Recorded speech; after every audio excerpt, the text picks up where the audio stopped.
नमस्कार मित्रांनो, आपण आहोत आज मेंढीपालन व्यवसायाची माहिती घेण्यासाठी आलेलो आहोत आणि आपण आहोत आत्ता अंबोडे या गावामध्ये, सातारा जिल्ह्यातील अंबोडे या गावामध्ये. आणि आपल्यासोबत एक तरुण युवक आहे जो हा मेंढीपालन व्यवसाय करत आहे आणि त्याचं चारा व्यवस्थापन कसं असतं मेंढीपालन व्यवसायामध्ये ते आज आपण बघणार आहोत. तर दादांचं नाव आहे आदित्य दिसले. तर दादा नमस्कार. नमस्कार. तर मला सांगा, मेंढीपालन व्यवसायात चारा व्यवस्थापन किती महत्त्वाचं आहे? कसं आहे, आपण जर का मेंढीपालन करत असेल तर सगळ्यात महत्त्वाची गोष्ट आपल्याला ती चारा आहे. जर का आपला चाराच जर का व्यवस्थित नसेल तर आपला हा धंदा कधीच यशस्वी होणार नाही.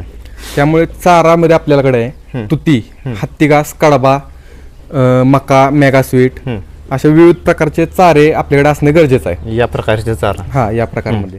तर त्या चाऱ्यातून त्यांना कोणते कोणते पोषण मिळतं?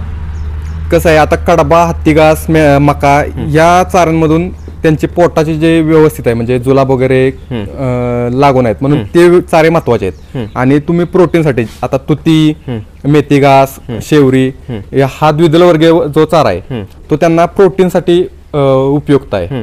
म्हणजे त्या चाऱ्यांमधून त्यांना प्रोटीनची जी कमतरता आहे ती सगळ्यात जास्त कव्हर होणार आहे त्यातून. आणि तुमचे जे कडबा, मका, हत्तीघास हे चारे आहेत त्यांच्यातून त्यांच्या पोटाची रचना व्यवस्थित राहणार आहे. त्यासाठी हे चारे महत्वाचे आहेत सगळ्यात जास्त. जर एखाद्याला 10 मेंढ्यांचं मेंढी पालन करायचं असेल तर त्यांना एकूण किती जागेत या आपल्याला चाऱ्याचं नियोजन केलं पाहिजे? 10 मेंढ्यांसाठी असं काही जास्त जागा लागत नाही. एक 10-12 गुंठ जरी जमीन असेल तरी पण त्यात होऊन जाते. त्यामध्ये कसं कसं नियोजन केलं पाहिजे? आता 10 गुंठ जर का जमीन असेल तर 10 गुंठ्याला आपल्या हत्तीघास जो आहे तो चारी बाजूने बांधाच्या कडेने ड्रीप हातरून बांधावरती लावून द्यायचा. म्हणजे आपला जागा वेस्टेज जात नाही. हत्तीघास बांधावरती लावला, मग कडबा काय आपण विकतच घेतो. कडबा विकत घेतला, मकाचा एक वापा, मेगासूटचा एक वापा, मेथी घासाचे 1-2 वापे, शेवरी, तुती 1-1 वापे असं टाकलं की ते पुरेसं होतं 10 मेंढ्यांसाठी. चारा यामध्ये आपल्याला विकत घेणं परवडतो का मेंढीपालनमध्ये? चारा विकत घेणं परवडतो आणि असं जास्त काही विकत घ्यावं लागत नाही. फक्त कडबाच आहे तो विकत घ्यावा लागतो. बाकीचे सोयाबीनचं भुसकट वगैरे आहे ते आपल्याकडे मुबलक प्रमाणात असतं आणि ते फुकटच भेटतं. फक्त आपल्याला गोळा करून स्टॉक करून ठेवायचं असतं. कडब्याचं भुसकट आहे, सोयाबीनचं भुसकट आहे, कडब्याचा जो आपण ज्वारी म्हणतो ते भुसकट जातं ते गोळा करून आपल्याकडे स्टॉकला ठेवू शकतो आपण. आपल्या फार्म मध्ये आता किती मेंढ्या आहेत? आपल्या फार्म मध्ये आता लहान मोठी धरून 37 जनावर आहेत. 37 आहेत. त्यांचा दररोज तुम्ही चारा किती वेळा टाकता आणि काय काय टाकता? चारा आपल्याला सकाळी एक 8 वाजता आपण कडबा आणि एखादं काय तुती वगैरे काय असलं तर थोडंसं आपलं वलं मिश्रण करून, म्हणजे कडबा व्यवस्थित खातात ते, असं मिश्रण करून दिलं जातं त्यांना. आणि संध्याकाळी एक 4-5च्या दरम्यान हत्तीघास, तुती, शेवरी असं जे अवेलेबल असेल वाला चारा जो काय वाला असेल तो सगळा मिश्रण करून संध्याकाळी 4 वाजता टाकला जातो. आणि थोडासा शिल्लक राहील तो संध्याकाळी झोपताना परत एकदा टाकला जातो. वेट गेनसाठी चारा कुठला महत्त्वाचा असतो? वेट गेनसाठी सगळ्यात महत्त्वाचा चारा आहे तो तुती. कारण तुतीमध्ये सगळ्यात जास्त प्रोटीनचं प्रमाण आहे तुती आणि मेथी घासमध्ये. 2 चारे वेट गेनसाठी 1 नंबर आहेत. 2 चारे महत्त्वाचे आहेत. महत्त्वाचे आहेत. तर मित्रांनो, आपण बघितलं की चाऱ्याचं व्यवस्थापन योग्य असेल तर अतिशय चांगल्या प्रकारे तुम्ही मेंढीपालन करू शकता. तर मला आता सांगा, तुम्ही सांगितलं की चाऱ्याचं व्यवस्थापन चांगलं असेल तर चाऱ्याचं व्यवस्थापन जर चुकीचं असेल तर आपल्याला मेंढीपालन व्यवसायात कोणत्या कोणत्या अडचणी येतात? चाऱ्याचं जर का व्यवस्थापन चुकीचं असेल तर आपले एक तर माद्यांच्या तब्येती व्यवस्थित होत नाहीत. त्यानंतरनं जी आपली गाभण काळामध्ये जी त्यांची पिल्लांची ग्रोथ असते ती चारा जर का व्यवस्थित नसेल तर ती म्हणजे असं अडचणी येतात की बाबा पिल्लू व्यवस्थित पोचलं जात नाही, अशा विविध अडचणी येतात.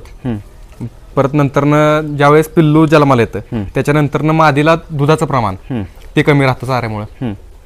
त्यासाठी चारा महत्वाचा आहे सगळ्यात जास्त. प्रत्येक सीझनला चाऱ्याचं कसं नियोजन करावं? आता कसं आहे, पावसाळा झाला की सोयाबीनचं भुसकट गोळा करून ठेवायचं की त्यानंतरनं आता मका वगैरे पेरणी करून टाकायची. काय असेल ते जे येते आपल्याकडे, म्हणजे जे आता सीझननुसार चालतंय आपल्याकडे, मका येते, मेगासूट येते, ते लागण करायची. हत्तीघास काय आपला 12 महिने असतोय, तुती 12 महिने राहते, शेवरी, सुबाबळ 12 महिने राहतात. आता पावसाळा झाल्यानंतर थंडीच्या वातावरणामध्ये मेथी घासाची लागण करावी. मेथी घास एक पावसाळ्यापर्यंत चालतो, पावसाळ्यात मेथी घास काढून टाकावा. असं म्हणून जे आपल्याकडे व्यवस्थित टिकतंय तो चारा आपल्याकडे लावून द्यायचा. जर एखादा चारा विकत घेत असेल तर चाऱ्यावर खर्च किती होतो आणि त्यातून आपल्याला उत्पन्न किती मिळू शकतं? चाऱ्यावरती खर्च म्हणजे असा जास्त काय खर्च होत नाही. आपण चारा विकत घेतो म्हणजे काय करतो, एखाद्याच्या वावरामध्ये खंडा स्वरूपात वावर घेतो, तसं एवढा काय खर्च जात नाही. 10-15 हजार 20,000 रुपये एकर खंड भेटतो, खंडाने वावर भेटतात आपल्याकडे. त्यामुळे खर्च असा काय एवढा कवचितच आहे, खर्च एवढा काही नाही. चारा विकत घेणं परवडतं या व्यवसायात? हा 100% परवडतं. तर मला आता शेवटला सांगा की या व्यवसायात तुम्ही आता मला एवढं सगळं सांगितलं, तुम्ही थोडक्यात काय सांगाल शेवटला, जेणेकरून जे तरुण युवक असतील त्यांना अतिशय चांगल्या प्रकारे समजून जाईल की या व्यवसायात चाऱ्याचं काय महत्त्व आहे आणि त्याचं व्यवस्थापन कसं केलं पाहिजे? कसं आहे, चारा जर का तुमच्याकडे व्यवस्थित नसेल तर तुमचा हा व्यवसाय यशस्वी होऊ शकत नाही. त्यामुळे तुमच्याकडं प्रमुख चारे हत्तीघास, कमीत कमी हत्तीघास पाहिजे, कडबा, तुती, हे 3 चारे तरी प्रमुख पाहिजेत. त्यावरती तुमचं मेंढीपालन यशस्वी होऊ शकतं. बाकीचे इतर चारे ते तुमच्याकडे असतील नसतील त्याचा काय सीझननुसार चालतील, पण 3 चारे तर तुमच्याकडे पाहिजेत. चालेल, आपण बघितलं, पूर्ण आपल्याला माहिती मिळाली चारा व्यवस्थापन मेंढीपालन व्यवसायात कसं असतं ते. मला आशा आहे की तुम्हाला हा व्हिडिओ नक्की आवडला असेल. व्हिडिओ जर आवडला असेल तर लाईक, शेअर आणि चॅनलला सबस्क्राईब करायला विसरू नका. धन्यवाद.